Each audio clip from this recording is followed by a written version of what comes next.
제목은 지금 보시는 대로 어, 출애굽기 5세대의 미스테리, 네, 이렇게 되어 있습니다. 이 성서 신학 아카데미 하다 보니까 자꾸 성경 얘기를 하게 되는데 어, 저는 그렇게 생각합니다. 성경을 있는 그대로 좀 이해를 해보자. 평소 때 우리가 별로 생각해보지 않았던 그런 내용을 좀 보자. 그런 차원에서 준비를 했습니다. 함께 보시겠습니다. 우리가 아는 대로 야곱에서 모세까지 이게 애굽 체류 기간이죠. 그래서 요셉의 초청에 의해서 애굽에 내려간 야곱의 친족은 70명이었고요.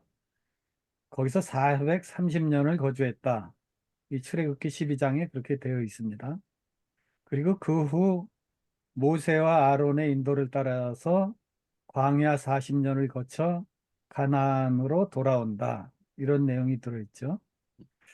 그래서 실제로 이 출애굽기 6장을 보시면 그 출애굽 그 애굽에서 거주했던 그 세대를 보면 5세대입니다. 그래서 야곱, 레위, 고핫, 아므람, 모세. 그래서 생각보다 참 적은 세대입니다. 저는 전에는 그 무심코 읽을 때 430년이니까 상당히 오래 있었다. 이렇게 생각을 했는데 불과 5세대입니다. 그리고 더욱 놀라운 것은 이 조선왕조 같은 경우 518년 동안 무려 27명의 왕이 있었습니다. 물론 그들이 다 부자 관계는 아니었지만 그래도 저 430년 동안 불과 5세대라는 게 좀 이상했어요. 그래서 조금 더 살펴봤습니다. 출애굽기를요. 그랬더니 창세기 46장에 보면은 야곱이 이집트로 갈 때 이미 손자 고앗도 함께 내려갔습니다. 그러니까 아들 손자 다 데리고 갔습니다. 뭐 레위나 이런 12지파 아들은 물론 손자들도 간 거죠.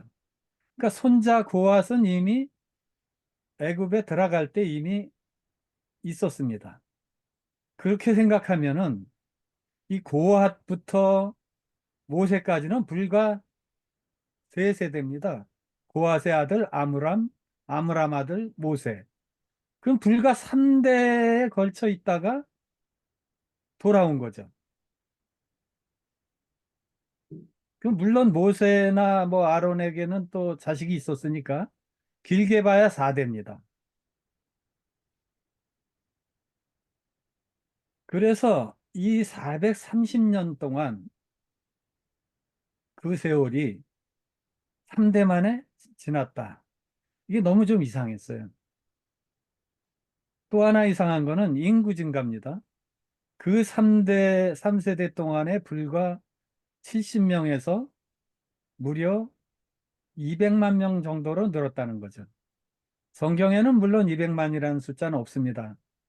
장정만, 싸울 수 있는 사람만 60만이라 그랬으니까 남자만 60만이었으면 우리가 보통 아이들이나 뭐 이렇게 여자들 고려하면은 뭐 200만 명은 좋게 됐다. 이렇게 보통 신학자들은 보고 있습니다.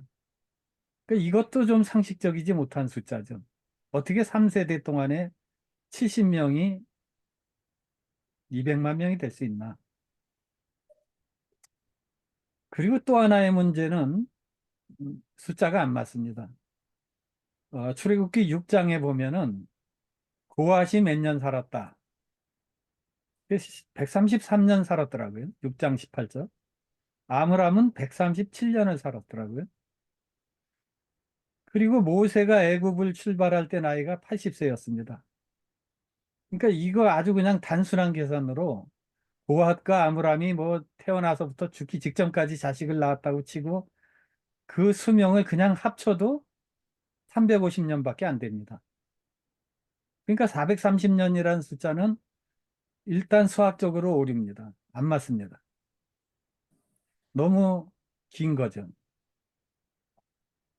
그래서 상식적으로 이 수명과 그 자식 낳는 연령을 생각해 보면 보통 우리가 30에서 뭐 한 80까지 낳았다고 쳐도 평균적으로 뭐 60 정도로 잡아도 계산하면은 기껏해야 한 200년 정도다. 그러니까 뭐 200년이라면 모를까 430년이라는 기간은 너무 안 맞다. 이런 생각이 들었고요.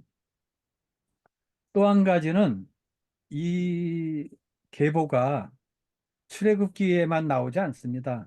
민수기에도 나오고 역대상에도 이 야곱의 족보가 계보가 나옵니다. 그런데 거기서 민수기에서 좀 이상했던 점은 민수기 3장입니다.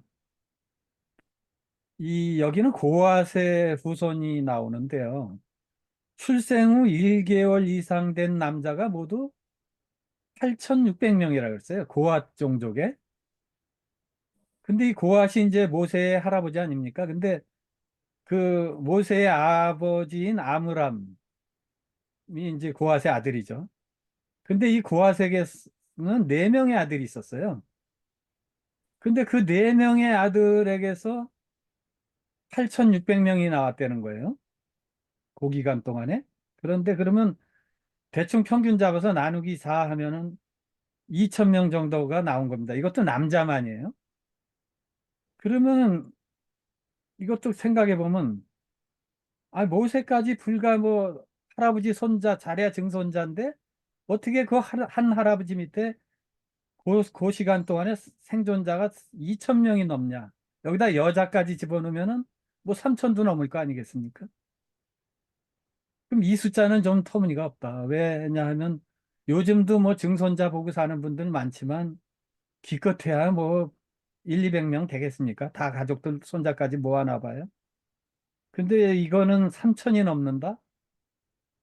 또 이상한 거는 물론 뭐 한 사람이 막 몇십 명씩 나면 되겠죠. 그런데 아므람에게는 불과 세 명의 자식뿐이 없었어요. 모세의 아버지인 아므람에게는 또 그 자식이 물론 아론, 모세, 미리암이죠. 딸인. 그런데 아론이나 모세의 자식도 그렇게 많지 않아요. 몇 명 안 됐습니다. 10명도 안 됩니다. 그러니까 이해가 안 되죠. 이 아므람에게 2천 또는 3천 이상의 후손이 있었다는 거, 자손이 있었다는 거, 이게 좀 숫자적으로 이해하기 힘듭니다.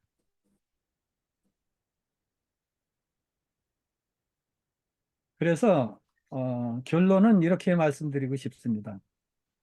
저는 이 숫자를 도저히 맞힐 수가 없습니다. 제 상식으로는.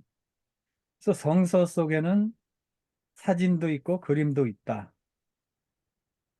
이게 제 생각입니다. 그리고 사진은 사실을 전달하고 그림은 의미를 전달한다. 그리고 그림을 사진이라고 주장하는 건 맹신이다. 그러니까 성서를 문자 그대로 이해하는 것이 때로는 위험할 수 있다. 물론 뭐 제가 여기서 잘못 이해할 수도 있습니다. 그래서 그런 것이 있다면 지적해 주시면 좋겠고요. 또 여러분들의 의견도 자유스럽게 들려주시면 좋겠습니다. 경청해 주셔서 감사합니다.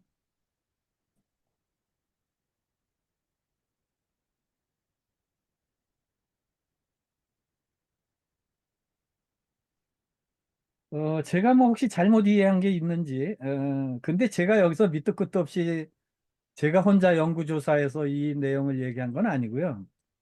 일부에서는 이런 것들을 부분적으로 지적한 경우가 많이 있었습니다. 그래서 뭐 전혀 근거 없이 한 이야기는 아니고요. 그래서 좀 경청해 주신 대로 어, 의견을 말씀해 주시면 좋겠습니다.